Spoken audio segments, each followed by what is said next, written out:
ഒരു കാലത്ത് ഇറാന് ആണവ റിയാക്ടർ സമ്മാനമായി നൽകിയ അമേരിക്ക ഇന്ന് അതേ ഇറാനെ ആണവായുധത്തിന്റെ പേരിൽ വേട്ടയാടുന്നതിന് പിന്നിലെ കാരണം എന്താണ്?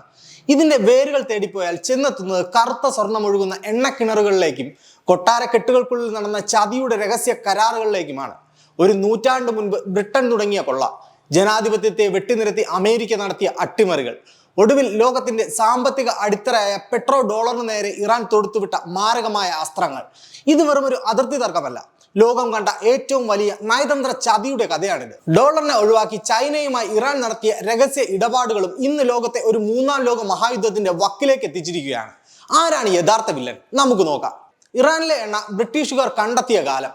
ബ്രിട്ടീഷ് കമ്പനിയായ ആംഗ്ലോ ഇറാനിയൻ ഓയിൽ കമ്പനി ഇറാന്റെ ഓയിൽ മേഖലയിൽ കുത്തക സ്ഥാപിച്ചത് വളരെ പെട്ടെന്നായിരുന്നു. അവരവിടെ നടത്തിയത് വെറും കച്ചവടം മാത്രമായിരുന്നില്ല, പച്ചയായ കൊള്ളയായിരുന്നു. ലാഭത്തിന്റെ സിംഹഭാഗവും, അതായത് ഏകദേശം 84% ലണ്ടനിലെ ഖജനാവിലേക്ക് ഒഴുകി. വെറും 16% മാത്രമാണ് ആ മണ്ണിന്റെ അവകാശികൾക്ക് അവർ നൽകിയത്.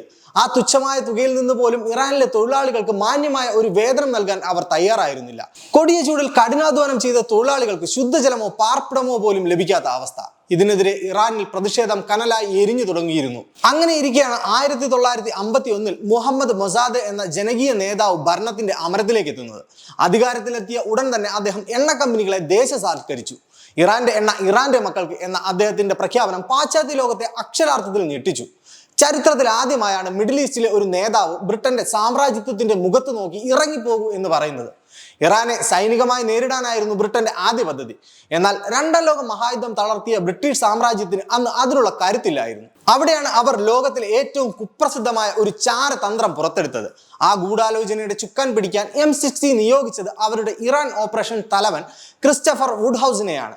വുഡ്ഹൗസിന് കാര്യം കൃത്യമായി അറിയാമായിരുന്നു. ബ്രിട്ടീഷ് എണ്ണ കമ്പനിയുടെ ലാഭത്തിന് വേണ്ടി മാത്രം ഇറാനിൽ ഇടപെടാൻ അമേരിക്കൻ പ്രസിഡന്റ് ട്രൂമാൻ തയ്യാറാകില്ല. എന്നാൽ പിന്നീട് വന്ന ഐസൻഹോവറെ വിശ്വസിപ്പിക്കാൻ ബ്രിട്ടീഷ് ചാരസംഘടനയായ M60 ഒരു കള്ളക്കഥ മെനഞ്ഞു. മൊസാദയെ മാറ്റുന്നില്ലെങ്കിൽ ഇറാൻ സോവിയറ്റ് യൂണിയന്റെയും കമ്മ്യൂണിസത്തിന്റെയും കൈകളിലാകും. ശീതയുദ്ധം കൊടുമ്പിരിക്കൊണ്ടിരുന്ന കാലത്ത് ആ ഒറ്റ പേടിപ്പിക്കലിൽ അമേരിക്ക വീണു. പിന്നീട് കണ്ടത് ക്രിസ്റ്റഫർ വുഡ്ഹൗസിന്റെ നേതൃത്വത്തിൽ M60 നടത്തിയ കുടില തന്ത്രങ്ങളാണ്. അവർ ഇറാനിലെ പത്രങ്ങൾക്കും മതനേതാക്കൾക്കും പണം നൽകി വിലക്കെടുത്തു. മൊസാദയ്ക്കെതിരെ കള്ളവാർത്തകൾ പ്രചരിപ്പിച്ചു. സാധാരണക്കാരായ ജനങ്ങളെ തെറ്റിദ്ധരിപ്പിച്ച് അവരെ കൊണ്ട് സ്വന്തം നേതാവിനെതിരെ മുദ്രാവാക്യം വിളിപ്പിച്ചു. ഒരു രാജ്യത്തിന്റെ ജനാധിപത്യത്തെ തകർക്കാൻ തോക്കുകളെക്കാൾ മാരകം ചാരന്മാരുടെ കൈകളിലുള്ള ഡോളറുകളും നുണകളുമാണെന്ന് M60 അന്ന് തെളിയിച്ചു. തുടർന്ന് 1953 CIA-യും M60-യും ചേർന്ന് ഓപ്പറേഷൻ അജാക്സ് എന്ന പേരിൽ ഒരു അട്ടിമറി നടത്തി. 1953 ഓഗസ്റ്റ് 15 അർദ്ധരാത്രി ഷാ പഹ്ലവി തന്റെ കൊട്ടാരത്തിന്റെ റേഡിയോയ്ക്ക് മുന്നിൽ കാതോർത്തിരിക്കുകയായിരുന്നു.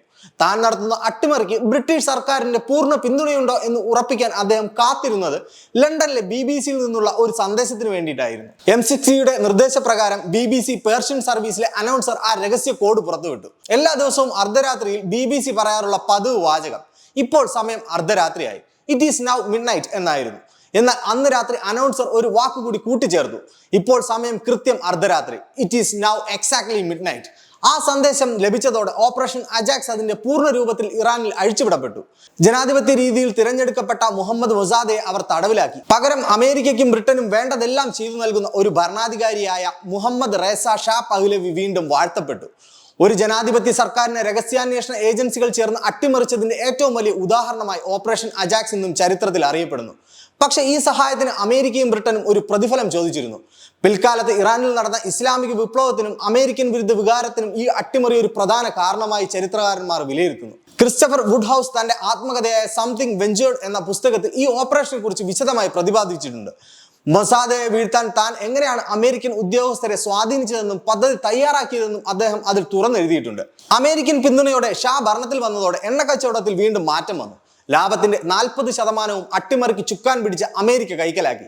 ബ്രിട്ടീഷ് കമ്പനിയായ ആംഗ്ലോ ഇറാനിയൻ ഓയിൽ കമ്പനി 40% വിഹിതവും നേടി. ബാക്കി 20% മറ്റ് യൂറോപ്യൻ ശക്തികൾക്കായി മാറ്റിവെച്ചു. ഇതിൽ 14% ഡച്ച് കമ്പനിയായ റോയൽ ഡച്ച് ഷെല്ലിനും 6% ഫ്രഞ്ച് കമ്പനിയായ CFP-ക്കും ലഭിച്ചു.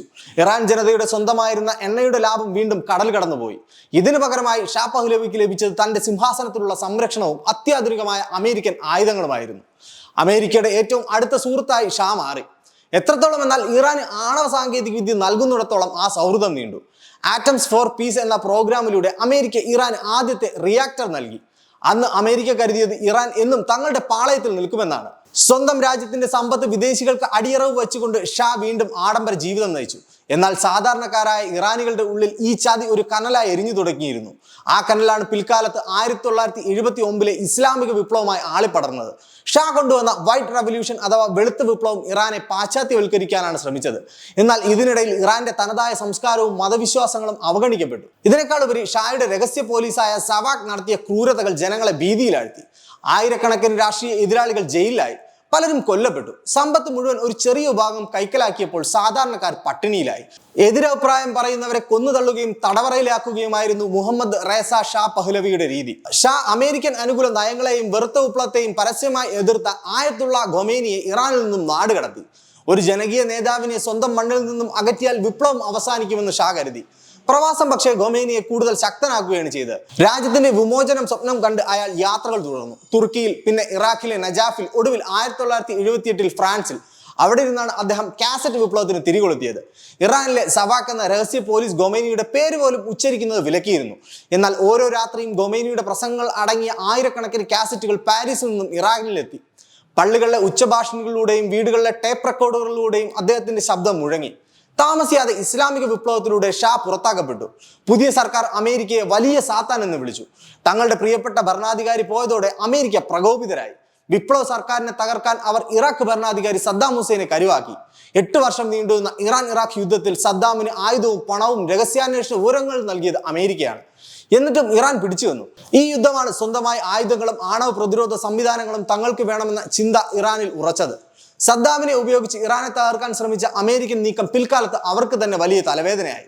1989 ആയത്തുള്ള ഖൊമേനി അന്തരിച്ചു. ലോകം കരുതിയത് ഖൊമേനിയുടെ മരണത്തോടെ ഇറാൻ അമേരിക്ക വരിഞ്ഞു മുറുക്കുമെന്നാണ്. എന്നാൽ പിന്നീട് അധികാരമേറ്റ അലി ഖമേനി അമേരിക്കയ്ക്ക് വലിയത് അതിലും വലിയ പ്രഹരമായിരുന്നു. ഖൊമേനിയേക്കാൾ ദീർഘവീക്ഷണത്തോടെയും തന്ത്രപരവുമായാണ് അമേരിക്കൻ ആധിപത്യത്തെ വെല്ലുവിളിക്കാൻ അദ്ദേഹം തീരുമാനിച്ചത്. അവിടെ തുടങ്ങുന്നു അമേരിക്കയുടെ ഇന്നത്തെ തീരാപ്പകയുടെ 2ാം അധ്യായം. അമേരിക്ക ഒരിക്കലും ഇറാനെ ഒരു സ്വതന്ത്ര രാജ്യമായി അംഗീകരിക്കില്ല. ഒന്നുകിൽ കീഴടങ്ങുക അല്ലെങ്കിൽ പൊരുതുക. അദ്ദേഹം 2ാമത്തെ വഴി തിരഞ്ഞെടുത്തു. പാശ്ചാത്യ രാജ്യങ്ങളെ വിശ്വസിക്കുന്നതിന് പകരം അദ്ദേഹം തന്റെ നോട്ടം കിഴക്കേക്ക് തിരിച്ചു. അതായത് ചൈനയുമായും റഷ്യയുമായും ചേർന്ന് അമേരിക്കൻ വിരുദ്ധമായ ഒരു പുതിയ ശക്തി കേന്ദ്രം രൂപീകരിക്കുന്നതിനായിരുന്നു ലക്ഷ്യം. 2021 അതിന്റെ ഭാഗമായുള്ള ഏറ്റവും നിർണായകമായ ഒരു നീക്കം നടന്നത്. ചൈനയുമായി 25 വർഷത്തെ വൻകിട തന്ത്രപരമായ ഒരു എണ്ണ കരാർ ഇറാൻ ഒപ്പിട്ടു. $400 ബില്യൺ ഈ കരാർ വെറും ഒരു കച്ചവടം മാത്രമായിരുന്നില്ല. അത് ബുദ്ധിപൂർവമായ ഒരു നയതന്ത്ര നീക്കം കൂടിയായിരുന്നു. ഇറാൻ ചൈനയ്ക്ക് എണ്ണ വിറ്റത് ഡോളറിന് പകരം ചൈനീസ് കറൻസിയായ യുവാൻ സ്വീകരിച്ചുകൊണ്ടായിരുന്നു. അമേരിക്കൻ ബാങ്കിംഗ് സിസ്റ്റത്തെയും ഉപരോധങ്ങളെയും മറികടന്നുകൊണ്ട് ലോകത്തിലെ വലിയ 2 സാമ്പത്തിക ശക്തികൾ കൈകോർക്കുകയായിരുന്നു. ഇത് അമേരിക്കൻ സമ്പദ് വ്യവസ്ഥയുടെ നട്ടലായ പെട്രോ ഡോളർ സംവിധാനത്തിന് ഏൽപ്പിച്ചത് വലിയ പ്രഹരമാണ്. അന്താരാഷ്ട്ര വിപണിയിൽ ക്രൂഡ് ഓയിൽ വ്യാപാരം നടത്തുമ്പോൾ പണമിടപാടുകൾ നിർബന്ധമായും US ഡോളറിൽ മാത്രം നടത്തുക എന്ന സംവിധാനത്തെയാണ് പെട്രോ ഡോളർ എന്ന് വിളിക്കുന്നത്. 1970കളിൽ അമേരിക്കൻ സമ്പദ് വ്യവസ്ഥ വലിയ പ്രതിസന്ധി നേരിട്ട ഘട്ടത്തിലാണ് അമേരിക്ക ഈ ബുദ്ധിപരമായ നീക്കം നടത്തിയത്. 74 അമേരിക്കയും ലോകത്തിലെ ഏറ്റവും വലിയ എണ്ണ ഉൽപാദകരുമായ സൗദി അറേബ്യയും തമ്മിൽ ഒരു രഹസ്യ കരാറിൽ ഒപ്പിട്ടു. സൗദി അറേബ്യ എണ്ണ ഡോളറിൽ മാത്രമേ വിൽക്കാവൂ. പകരം സൗദിക്ക് ആവശ്യമായ എല്ലാ സൈനിക സുരക്ഷയും ആയുധങ്ങളും അമേരിക്ക നൽകും. ഇതിനു പിന്നാലെ എണ്ണ ഉൽപാദകരായ ഒപെക് രാജ്യങ്ങളും ഇതേ മാതൃക പിന്തുടർന്നു. മിഡിൽ ഈസ്റ്റിൽ ഇന്ന് കാണുന്ന രീതിയിൽ അമേരിക്കൻ സൈനിക വിന്യാസം ഉണ്ടാവാൻ കാരണം ഇത്തരം കരാറുകളാണ്. ലോക സമ്പദ് വ്യവസ്ഥയെ നിയന്ത്രിക്കുന്ന പെട്രോ ഡോളറിന് മേൽ ഇറാൻ നടത്തുന്ന മാരകമായ പ്രഹരമാണ് ഇന്ന് അമേരിക്കയെ പ്രകോപിപ്പിച്ചിരിക്കുന്നത്. അതിനാലാണ് ഒരു കാലത്ത് തങ്ങൾ തന്നെ നൽകിയ ആണവ സാങ്കേതിക വിദ്യയുടെ പേര് പറഞ്ഞ് ഇറാന്റെ എണ്ണ കച്ചവടത്തെയും സാമ്പത്തിക സ്രോതസ്സുകളെയും അമേരിക്ക ലക്ഷ്യം വയ്ക്കുന്നത്. ഡോളറിനെ പുറന്തള്ളുന്ന രാജ്യങ്ങളെ തകർക്കുക എന്നത് അമേരിക്കയുടെ എക്കാലത്തെയും പ്രഖ്യാപിത നയമാണ്. ഇറാനിൽ നടക്കുന്ന പ്രതിഷേധങ്ങളെയും ആഭ്യന്തര പ്രശ്നങ്ങളെയും അമേരിക്ക സൂക്ഷ്മമായി നിരീക്ഷിക്കുകയാണ്.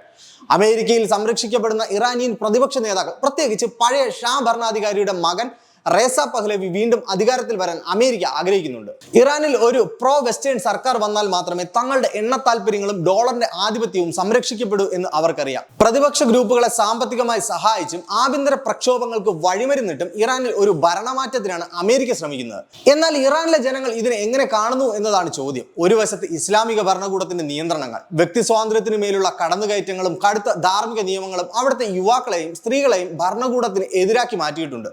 ഇതിനു പുറമെ അമേരിക്കൻ ഉപരോധങ്ങൾ മൂലം തകർന്നടിയുന്ന സമ്പദ് വ്യവസ്ഥ സാധാരണക്കാരുടെ ജീവിതം നരകതുല്യമാക്കി. മരുന്നിനും ഭക്ഷണത്തിനും പോലും വിലക്കയറ്റം നേരിടുന്ന ഇറാനിയൻ ജനത ഇന്ന് ഒരേ സമയം 2 യുദ്ധങ്ങളിലാണ്. ചുരുക്കത്തിൽ ഇറാനിലെ പ്രശ്നം ആണവായുധമായി മാത്രം ബന്ധപ്പെട്ടതല്ല. അത് എണ്ണയുടേതാണ്, ആധിപത്യത്തിൻ്റെതാണ്, ലോകത്തെ നിയന്ത്രിക്കുന്ന കറൻസിയുടേതാണ്. അമേരിക്ക ആഗ്രഹിക്കുന്നത് ചൊൽപ്പടിക്ക് നിൽക്കുന്ന ഒരു സർക്കാരിനെയാണ്. എന്നാൽ ചരിത്രം പഠിപ്പിക്കുന്നത് പുറത്തുനിന്നുള്ള ഇടപെടലുകൾ പലപ്പോഴും വലിയ ദുരന്തങ്ങളിലേക്കാണ് മിഡിൽ ഈസ്റ്റിനെ നയിച്ചിട്ടുള്ളത്. ഇറാനിലെ ഓരോ എണ്ണക്കിണറിനും ഓരോ എണ്ണ കപ്പലിനും പിന്നിൽ രക്തം പുരണ്ട ഒരു ചരിത്രമുണ്ട്. ചരിത്രം വീണ്ടും ആവർത്തിക്കപ്പെടുമ്പോൾ നഷ്ടം സംഭവിക്കുന്നത് സാധാരണക്കാരായ മനുഷ്യർക്കാണ്. ഡോളറിനും അധികാരത്തിനും വേണ്ടിയുള്ള ഈ ആഗോള ചതുരംഗക്കളിയിൽ അടുത്ത കരുനീക്കം എന്താകുമെന്നാണ് ലോകം ഉറ്റുനോക്കുന്നത്. ഇവിടെ വില്ലൻ ആരാകും നായകൻ ആരാകുമെന്നും കാലം തെളിയിക്കട്ടെ.